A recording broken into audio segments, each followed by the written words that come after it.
ഇവിടെയുള്ള ഭൂരിഭാഗം ഹിന്ദു സഹോദരങ്ങളും കൂലിപ്പണിക്കാരും സാധാരണ തൊഴിലാളികളൊക്കെയാണ്. അവരെ സംബന്ധിച്ചിടത്തോളം ഇത് വലിയൊരു തുകയാണ്.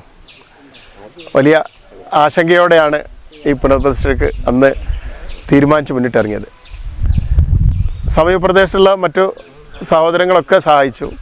അതുപോലെ തന്നെ നല്ലൊരു വിഹിതം മുസ്ലിം സഹോദരങ്ങളുടെ സംഭാവനയായിട്ട് ഈ ക്ഷേത്ര പുനഃപ്രതിഷ്ഠയ്ക്ക്, എൻ്റെ ഓർമ്മ ശരിയാണെങ്കിൽ പകുതിയിലധികം തുക മുസ്ലിം സഹോദരങ്ങളുടേതായിട്ട് കൂടി കിട്ടുന്ന ഒരവസ്ഥ ഉണ്ടായി. അങ്ങനെയാണ് ഈ പുനഃപ്രതിഷ്ഠ നടന്നത്. പുനഃപ്രതിഷ്ഠ നാൾ വന്നപ്പോൾ അത് റംദാൻ മാസത്തിലായി. അപ്പോൾ എല്ലാവരും സഹകരിച്ചൊരു പുനഃപ്രതിഷ്ഠാ ചടങ്ങിൽ മുസ്ലിം സഹോദരങ്ങളെ പങ്കെടുപ്പിക്കുക എന്നുള്ളൊരു ഉദ്ദേശത്തോടെയാണ് അന്ന് ഇഫ്താർ പാർട്ടി ഞങ്ങൾ വളരെ ഭംഗിയായിട്ട് നടത്തിയത്. ആ കാലഘട്ടത്തിനൊരു പ്രത്യേകത ഉണ്ടായിരുന്നു. അതിൻ്റെ തലേ ദിവസമാണ് ചില തൽപര കക്ഷികൾ മലപ്പുറം ജില്ലയിൽ